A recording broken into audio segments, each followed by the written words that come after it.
एवं स्वागत है आपका अपनी ऑनलाइन बायोलॉजी क्लासेस के अंदर। जैसा कि आपको पता है, हमने नया चैप्टर शुरू कर दिया था मानव में युग्मक जनन, गैमेटोजेनेसिस इन ह्यूमन। और गैमेटोजेनेसिस में दो प्रकार की अलग अलग प्रक्रियाएं होती हैं। स्पर्मेटोजेनेसिस शुक्राणु निर्माण की प्रक्रिया अर्थात स्पर्म्स के फॉर्मेशन की प्रक्रिया, जिसे हम पिछली वीडियोस में पढ़ चुके हैं। दूसरी प्रक्रिया होती है oogenesis अर्थात अंड जनन की प्रक्रिया, अंडाणु निर्माण की प्रक्रिया। इसे भी हम पिछली वीडियो के अंदर पढ़ चुके हैं। और चूंकि हमने दो वीडियो पहले अपलोड कर दी हैं, तो सभी वीडियोस को आपको लगातार ध्यान से देखनी है। अगर आपको पूरी गैमेटोजेनेसिस विस्तार से समझनी है, तो आप सभी वीडियोस को लगातार क्रमबद्ध रूप से देखें।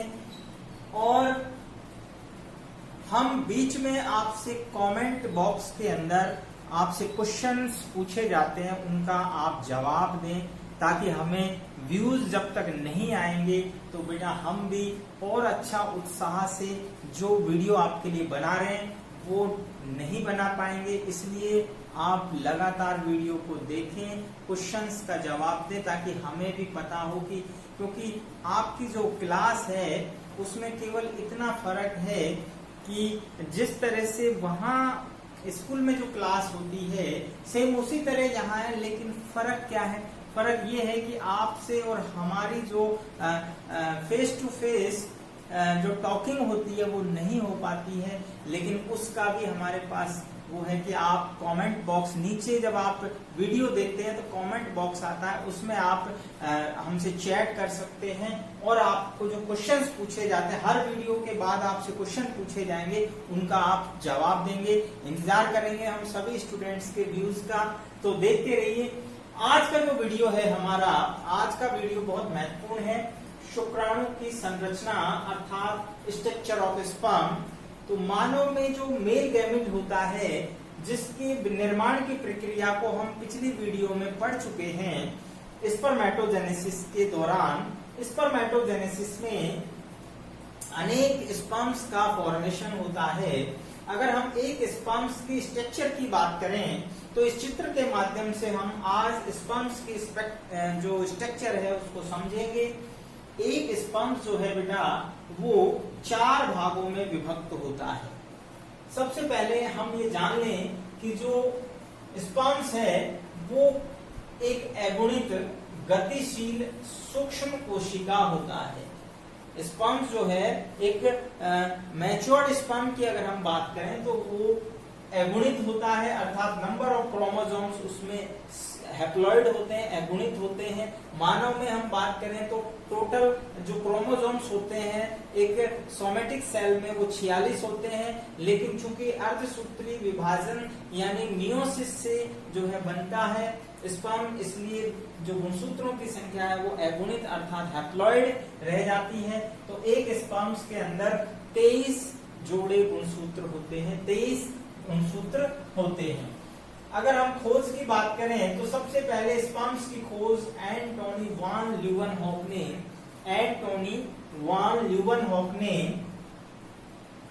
1677 में की, अर्थात 1677 में की। इन्होंने वास्तव में अपने माइक्रोस्कोप के अंदर जब ये सेल की खोज कर रहे थे, उसी दौरान छोटे छोटे सूक्ष्म जो है टेस्टिस के अंदर छोटे छोटे सूक्ष्म जो है कोशिकाओं को देखा, जिन्हें बैक्टीरिया नाम दिया, जिन्हें शुक्राणु नाम दिया। शुक्राणु नाम वॉन बेयर ने दिया, शुक्राणु नाम जो है वॉन बेयर ने दिया, जबकि खोज एंटोनी वॉन ल्यूवेनहॉक ने 1677 में की।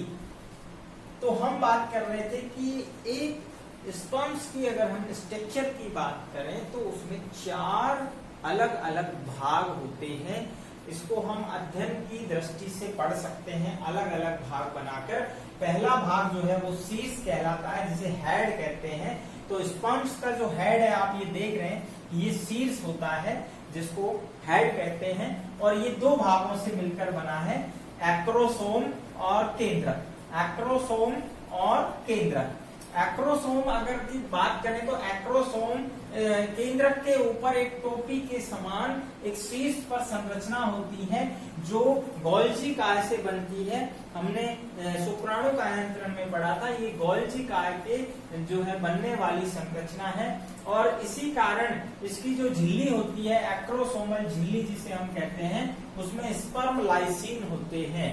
स्पर्म लाइसिन अर्थात ये अंडाणु के खोल को गलाने में मदद करने वाले कुछ विशेष प्रकार के एंजाइम्स होते हैं, और उन एंजाइम्स के द्वारा जब निषेचन क्रिया होती है तो अंडाणु के खोल को अपघटित कर दिया जाता है, अर्थात गला दिया जाता है, तोड़ दिया जाता है। तो मानव के अंदर कौन सा एंजाइम होता है, ये इंपॉर्टेंट पॉइंट है और क्वेश्चन पूछा जाता है। तो मानव में ध्यान रखना, हाइलुरोनिडेज एंजाइम होता है, हाइलुरोनिडेज एंजाइम होता है, पिछली वीडियो में भी बताया था। और इस हाइलुरोनिडेज एंजाइम के अंदर हाइलुरोनिक अम्ल होता है, और ये अम्ल जो है अंडाणु के खोल को तोड़ने में मदद करता है। दूसरा भाग है केंद्रक। शीर्ष भाग में दूसरा जो पार्ट है वो है न्यूक्लियस, और केंद्रक जो होता है उसके अंदर हमें पता है कि गुणसूत्र होते हैं और प्रोटीन होते हैं, हिस्टोन प्रोटीन है, और ये जो क्रोमोसोम्स हैं वो आगे चलकर जो है गुणसूत्रों को अंडाणु तक ले जाने का कार्य करते हैं। प्रत्येक स्पर्म्स की जो आकृति है, केंद्रक की आकृति, वो अलग अलग जातियों में अलग अलग प्रकार की होती है। अगर हम बात करें उभयचर में तो भालाकार होती है, चूहे के अंदर हम बात करें तो हुक के समान होती है, मानव के अंदर वेरी इंपॉर्टेंट है, कई बार नीट एग्जाम्स के अंदर पूछा गया क्वेश्चन है कि मानव में स्पर्म्स के शीर्ष की आकृति अर्थात केंद्रक की जो आकृति है वो कैसी होती है, वो होती है चम्मचाकार अर्थात स्पून शेप होती है। ध्यान रखना, स्पून शेप आकृति आप देख रहे हैं, चम्मच के समान आकृति होती है। इसके अलावा अगर हम बात करें तो ये शीर्ष भाग जो है कार्य क्या करता है, ये कार्य करता है अंडाणु भेदन का। अभी आपको बताया अंडाणु भेदन जो कि एक्रोसोम करेगा निषेचन के समय, जबकि यहाँ पर दूसरा कार्य है आनुवंशिक गुणों को अंडाणु तक ले जाने का काम करता है, अर्थात आनुवंशिक गुणों को वहन करता है, और उसी से आगे चलकर हम कहते हैं जो निषेचन क्रिया होती है उसमें सेक्स डिटरमिनेशन जो है निर्धारित होता है। नेक्स्ट ग्रीवा की बात करते हैं, तो ग्रीवा आप देख रहे हैं यहाँ पर। अच्छा, एक चीज और यहाँ पर परफोरेटोनियम, जो एक्रोसोम और केंद्रक के मध्य कुछ खाली स्थान नजर आता है, ये खाली स्थान जो है ये कहलाता है परफोरेटोरियम। तो ग्रीवा की बात कर रहे थे, तो ग्रीवा जो है नेक, वो एक छोटा भाग है, और ये दरअसल में शीर्ष और मध्य खंड को जोड़ने का काम करता है। हालांकि इस ग्रीवा भाग के अंदर दो तारक केंद्र होते हैं जो तारक काय के विघटन से बनते हैं। जो स्पर्मेटिड में तारक काय होता है वो टूटकर दो तारक केंद्र बनाता है। एक समीपस्थ होता है जो केंद्रक के अंदर पीछे भाग में जो है खांच में धसा रहता है, आप देख रहे हैं खांच के अंदर धसा हुआ है, दैट इज समीपस्थ तारक केंद्र अर्थात प्रॉक्सिमल सेंट्रियोल। ये जो है न सिर्फ जो है निषेचन के समय जो है अंडाणु को एक्टिवेट करता है बल्कि विदलन के लिए भी प्रेरित करता है, जबकि दूरस्थ तारक केंद्र जो होता है वो इसके पास ही समकोण पर स्थित होता है, जो थोड़ा पीछे की तरफ है, इसलिए इसको दूरस्थ तारक केंद्र अर्थात डिस्टल सेंट्रियोल कहते हैं। और ये जो है डिस्टल सेंट्रियोल अर्थात दूरस्थ तारक केंद्र, ये अक्षीय तंतु का निर्माण करता है जो पूंछ के अंदर पूरी लंबाई में स्थित होता है। अक्षीय तंतु आप देख रहे हैं, ये ब्लू लाइन से जो दिखाया है ये अक्षीय तंतु है। अक्षीय तंतु की जो संरचना है वो कशाभिकाओं के समान होती है, जो हम कशाभिका पढ़ते हैं उनके समान होती है। और यहाँ दूरस्थ तारक केंद्र जो है वो एक बेसल बॉडी अर्थात आधार कणिका के रूप में कार्य करता है, जहां से अक्षीय तंतुओं की ग्रोथ होती है और पूरी पूंछ के अंदर यानी अक्षीय फिलामेंट्स व्यवस्थित रहते हैं। इसके बाद हम बात करें मध्य खंड की, तो मध्य खंड जो मिडिल जो इसका पोर्शन होता है स्पर्म्स का, आप देख रहे हैं यहाँ से यहाँ तक ये मिडिल पोर्शन है, और इस मिडिल पोर्शन में जो मुख्य जो भाग है वो होते हैं माइटोकॉन्ड्रिया। जो स्पर्मेटिड होती है उसके सारे माइटोकॉन्ड्रिया कायांतरण के दौरान क्या होते हैं, इस अक्षीय तंतु के, आप देख रहे हैं ये अक्षीय तंतु है, इसे हम कहते हैं अक्षीय तंतु, राइट। तो ये अक्षीय तंतु जो है एक्सियल फिलामेंट, इसके चारों ओर आप देख रहे हैं सर्पिलाकार क्रम में, इस तरह से आप देख रहे हैं ये अक्षीय तंतु है, तो इसके चारों ओर इस प्रकार स्पाइरल बाइंडिंग में होते हैं। स्पाइरल यानी जिसे अपन कहते हैं सर्पिलाकार आच्छाद्य बनाते हैं, इसको हम माइटोकॉन्ड्रियल आच्छाद्य भी कहते हैं। और ध्यान रखना मानव में जो है इसको हम नाम देते हैं नेबन कर्ण। ये भी इंपॉर्टेंट जो है पॉइंट्स है, कई बार पूछा गया है कि जो मध्य खंड के अंदर माइटोकॉन्ड्रिया की स्पाइरल बाइंडिंग होती है उसको हम क्या कहते हैं, स्पाइरल जो शीत होती है उसको नेबन कर्ण कहते हैं, दैट इज नेबन कर्ण। इसके अलावा आप देख रहे हैं कि बाहर की ओर एक पतली झिल्ली और उससे संबंधित जीवद्रव होता है, ये कहलाता है मेनचेट, इसको कहते हैं मेनचेट। ध्यान रखना ये पतली झिल्ली होती है इसके बाहर की तरफ, उसे मेनचेट कहते हैं, और जो स्पाइरल माइटोकॉन्ड्रियल आच्छाद्य है वो कहलाता है नेबन कर्ण। तो यहाँ पर इसका कार्य क्या हुआ, माइटोकॉन्ड्रिया इसको ऊर्जा प्रदान करते हैं। जब ये आगे की ओर मूवमेंट करता है तो जैसे नाव के अंदर इंजन होता है, इसी तरह से माइटोकॉन्ड्रिया जो है स्पर्म्स को आगे गति प्रदान करते हैं, उसके लिए ऊर्जा देते हैं। इसके अलावा यहाँ पर आप पीछे की ओर, पीछे के भाग में मध्य खंड में एक सेंट्रियोल और होता है जिसे वलय सेंट्रियोल या रिंग सेंट्रियोल कहते हैं। ये वास्तव में इस माइटोकॉन्ड्रिया को मध्य भाग से निकलने से बचाता है, इसको यहाँ रोके रखता है। लास्ट भाग है पूंछ, जिसे टेल कहते हैं। पूंछ आपको पता है अक्षीय तंतु से बनती है, लेकिन पूंछ में भी दो भाग हैं यहाँ पर, ध्यान रखना दो महत्वपूर्ण भाग है। एक यहाँ से यहाँ तक आपको दिख रहा है जो कि प्रारंभिक भाग है, मुख्य खंड है, और इस मुख्य खंड में क्या होता है, जीवद्रव भी होता है अक्षीय तंतु के साथ में, और बाहर की ओर प्लाज्मा झिल्ली का आवरण होता है। लेकिन पीछे के जो भाग है वो पतला होता है अत्यधिक और बिल्कुल तंतु के समान होता है, जिसे अंतः खंड या एंड पीस कहते हैं।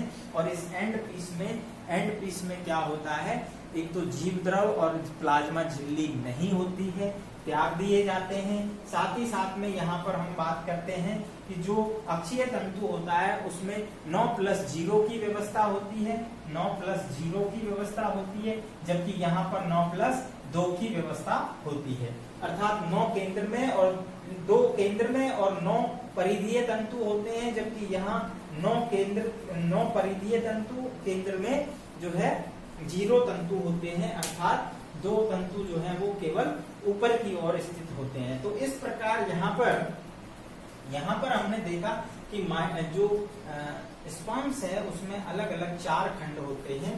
लास्ट में पूंछ के अंदर पूंछ क्या काम करती है, इसकी ये गति का कार्य करती है, इसको दिशा प्रदान करती है और मूवमेंट में सहायता करती है।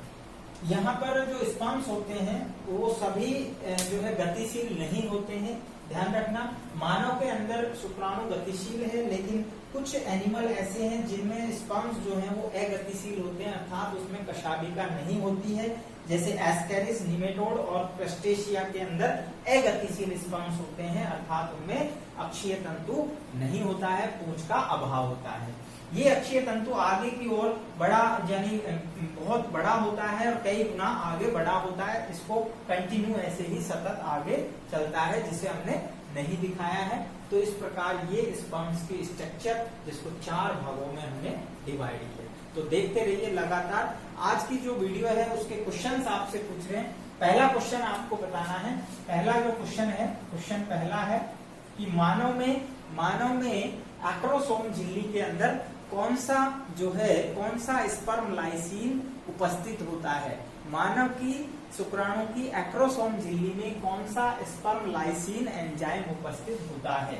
दूसरा क्वेश्चन आपको बताना है कि स्पर्म्स की खोज सबसे पहले किसने की।